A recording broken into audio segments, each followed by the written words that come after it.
அனைவருக்கும் வணக்கம். பகவத்கீதை, கீதைகளுக்கெல்லாம் கீதையாக பகவத்கீதை விளங்கிக் கொண்டிருக்கிறது. நம்முடைய இந்திய இலக்கிய வரலாற்றில் கீதை என்னும் பின்னோட்டை கொண்டு 60க்கும் மேற்பட்ட கீதைகள் இருக்கின்றன. இந்த 60க்கும் மேற்பட்ட கீதைகளில் பகவத்கீதை எப்படி சிறந்து விளங்குகின்றது, இந்த கீதைகளுக்கெல்லாம் கீதையாக எப்படி பெயர் பெற்று இருக்கின்றது என்பதை இந்த பதிவு உங்களுக்கு எடுத்துக்காட்ட இருக்கின்றது. நம் முன்னோர்களுடைய அறிவு கருவூலமாக, அவருடைய ஆளுமையின் வெளிப்பாடாக நமக்கு காட்சி தருவதுதான் பகவத்கீதை. அறிவின் அரசனாக விளங்கிய பகவான் மகாவிஷ்ணுவின், கண்ணபிரானின் மிகச் செம்மாந்த சிந்தனைகள் இந்த பகவத்கீதையில் மிளர்கின்றன. இவை ஒரு ஆன்மாவை விழிப்படைய செய்கின்றது, அவர்களுக்குள் மகிழ்ச்சியை வரச் செய்கின்றது, தைரியத்தை விதைக்கின்றது. அந்த அடிப்படையில் பகவத்கீதை ஒரு மனிதனுடைய வாழ்க்கைக்கு மிகவும் தேவையானதாக, அடிப்படையானதாக, பயன் தரக்கூடியதாக விளங்குகின்றது. இந்த பகவத்கீதை மொத்தத்தில் ஒரு மனிதன் அறத்தோடு வாழ வேண்டும், அறத்தை நிலைநாட்டி வாழ வேண்டும், அறத்தை அடுத்த வரக்கூடிய சந்ததியினருக்கும் கொடுத்து செல்ல வேண்டும் என்கின்ற ஒரு உந்துதலை, ஒரு மன அமைப்பை இந்த நூல் ஏற்படுத்துகின்றது. பல்வேறு வாழ்வியல் சஞ்சலங்களில் சிக்கி துவண்டிருக்கக்கூடிய மனதை 18 அத்தியாயங்களில் ஊக்குவித்து சிறந்த செயல்களில் ஈடுபடச் செய்வதுதான் இந்த நூலினுடைய நோக்கம். அர்ஜுனன் தன்னுடைய உறவினர்கள், நண்பர்கள், குருபிரான், முன்னோர், மூத்தோர் இவர்களையெல்லாம் கண்டு ஐயோ இவர்களை நான் எப்படி எதிர்கொள்வேன் என்று துவண்டு நின்றபோது அவர்களெல்லாம் அறத்திற்கு எதிராக நிற்கிறார்கள், நீ அறத்தை நிலைநாட்ட வேண்டுமேயானால் இந்த கட்டுகளிலிருந்தெல்லாம் நீ விலகி வெளிவர வேண்டும், அப்போதுதான் நீ அறத்தை நிலைநாட்ட வேண்டும், உனக்கு உன் சொந்தமும் உன் நண்பனும் உன் முன்னோர்களும் முக்கியமல்ல, அறம் ஒன்றே என்றும் நிலையானது, எனவே அறம்தான் முக்கியம், எனவே நீ செயல்படு என்று பகவான் கண்ணபிரான் அர்ஜுனனை வழிபடுத்துகின்றார். அந்த பகவான் கண்ணபிரான் அருளிய அந்த தத்துவங்களுடைய தொகுப்பு தான் பகவத்கீதை.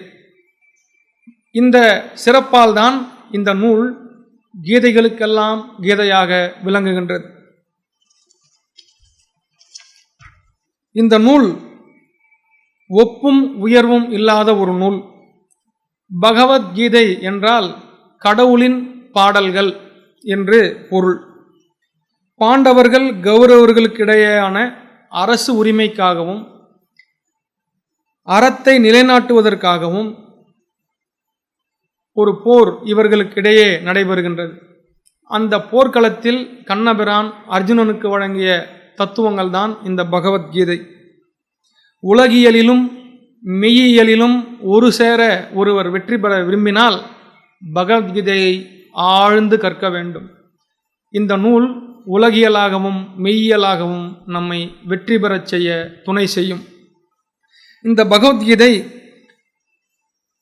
கிருஷ்ணர் அருளியதாக 620 ஸ்லோகங்களும், அர்ஜுனன் கேட்ட கேள்விகளாக 57 ஸ்லோகங்களும், சஞ்சயன் சொல்வதாக 67 ஸ்லோகங்களும், திருதராஷ்டிரன் சொல்வதாக ஒரு ஸ்லோகமும், மொத்தமாக 18 அத்தியாயங்களை கொண்டு இந்த நூல் விளங்குகின்றது.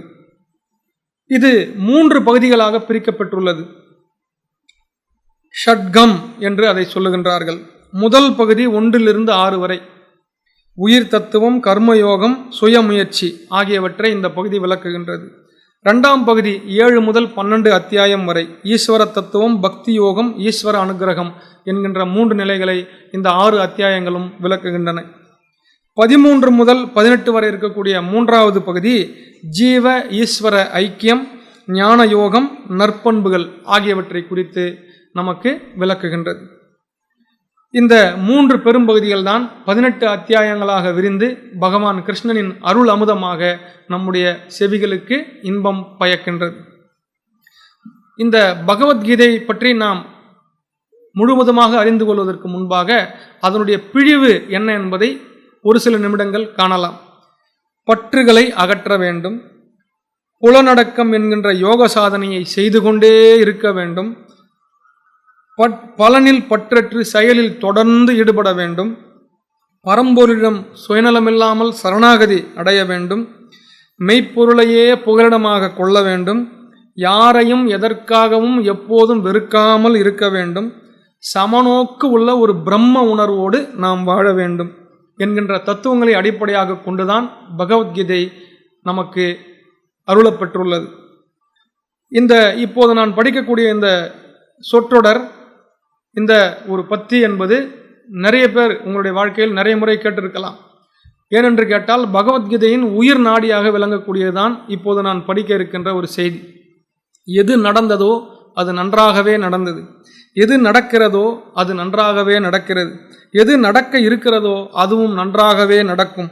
உன்னுடையதை எதை இழந்தாய் அதை நீ இழப்பதற்கு, நீ எதற்காக அழுகிறாய், நீ எதை கொண்டு வந்தாய் அதை இழப்பதற்கு, எதை நீ படைத்தாய் அது வீணாவதற்கு, எதை நீ எடுத்து கொண்டாயோ அது இங்கிருந்தே எடுக்கப்பட்டது, எதை நீ கொடுத்தாயோ அது இங்கிருந்தே கொடுக்கப்பட்டது, எது இன்று உன்னுடையதோ அது நாளை மற்றொருவர் உடையது, மற்றொரு நாள் அது வேறொருவர் உடையது. இதுவே உலக நியதியும் படைப்பின் சாரமும் ஆகும். இதுதான் பகவத்கீதையின் ஒட்டுமொத்த பிழிவு. இந்த ஒட்டுமொத்த உலக தத்துவத்தின் பிழிவாக விளங்கக்கூடிய இந்த விஷயங்களை நாம் மனதில் இருத்தினால் மேலான வாழ்வை, மேன்மையான வாழ்வை நம்மால் வாழ முடியும்.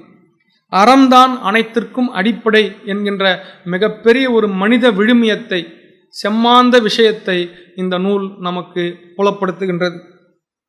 தத்துவம், கர்மம், யோகம் என்கின்ற 3 விஷயங்களை மிக விரிவாக அறத்தை அடிப்படையாக கொண்டு இந்த நூல் நமக்கு எடுத்து காட்டுகின்றது. இந்த நூல் பகவத்கீதை, பகவத், பகவான், இந்த 2 சொற்களும் இந்த வேர்ச்சொற்களை பார்த்தோமேயானால் இந்த சொல் நம்முடைய தமிழ் இலக்கியத்தில் உயிர் நாடியாக விளங்கக்கூடிய திருக்குறளின் முதல் குறளிலே இருக்கிறது. அகர முதல எழுத்தெல்லாம் ஆதி பகவன் முதற்றே உலகு. பகவத் அப்படின்னா நமக்கும் மேலான, பகவன் மேலானவன் என்கின்ற பொருளில், இறைவன் என்கின்ற பொருளில் இது நமக்கு பொருளை தருகின்றது.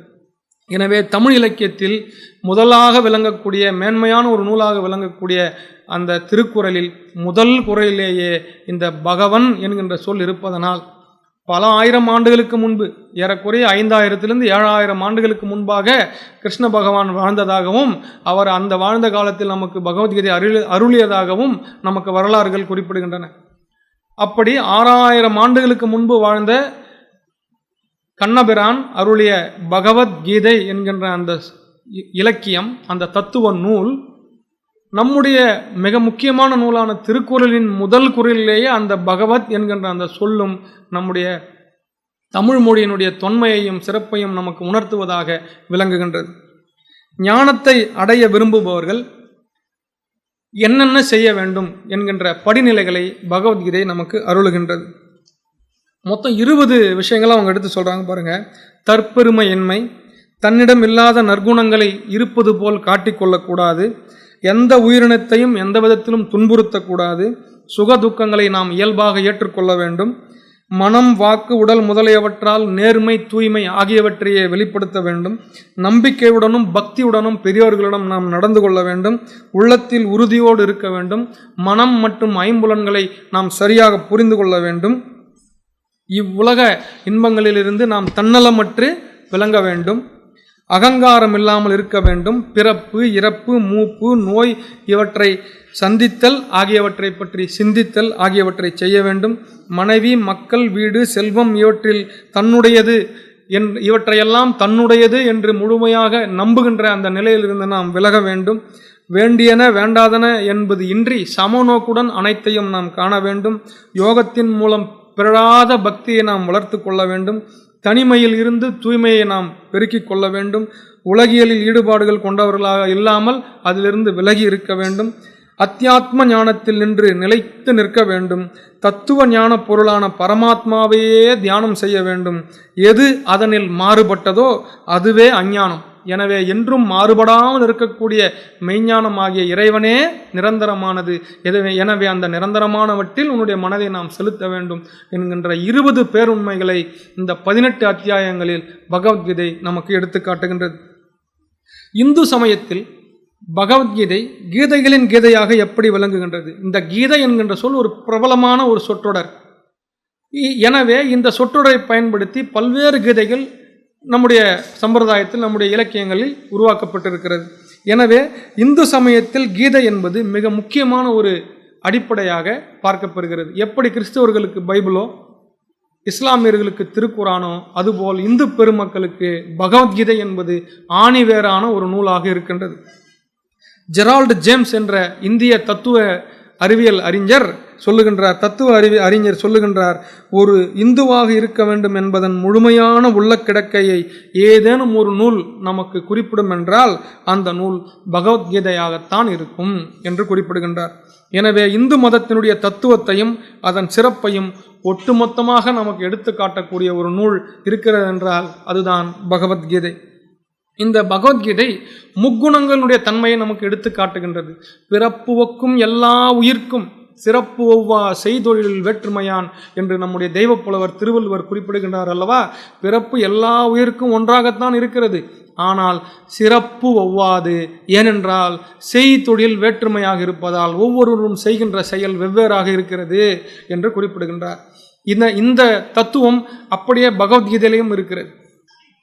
ஒருவன் சத்துவகுணம் உள்ளவனாக இருக்கிறானா, அல்லது ரஜோகுணம் உள்ளவனாக இருக்கிறானா, அல்லது தமோ குணம் உள்ளவனாக இருக்கிறானா, அவனவன் கொண்ட குணங்களுக்கு ஏற்ப அவனவனுக்கு பலன் கிடைக்கும் என்று பகவத்கீதை குறிப்பிடுகின்றது. சத்துவ குணத்தினுடைய வரையறையாக பகவத்கீதை குறிப்பிடுகின்றன. பாருங்கள், நல்லனவற்றையே மனதில் செலுத்த வேண்டும், புலனடக்கம் வேண்டும், துன்பத்தை பொறுத்து கொள்ள வேண்டும், விவேகம், வைராகியம், தவம், வாய்மை, கருணை, மகிழ்ச்சி, நம்பிக்கை, பாவத்திலிருந்து விலகியிருத்தல், தன்னில் மகிழ்ந்திருத்தல், தானம் செய்தல், பணிவோடு இருத்தல், எளிமையோடு இருத்தல். இதுதான் சத்துவ குணம் நிறைந்திருப்பவர்களுடைய வெளிப்பாடுகள். இதனுடைய பயன் அறச்செயலை செய்தல், பலனை இறைவனுக்கு அர்ப்பித்தல், தெய்வத்தன்மையை பெறுதல், முக்தி மார்க்கத்தை அடைதல், விழிப்பு நிலையில் இருத்தல், உயர்ந்த உலகை அடைதல். இதுதான் இந்த சத்துவ குணத்தை பெற்றவர்கள் அடையக்கூடிய வழி.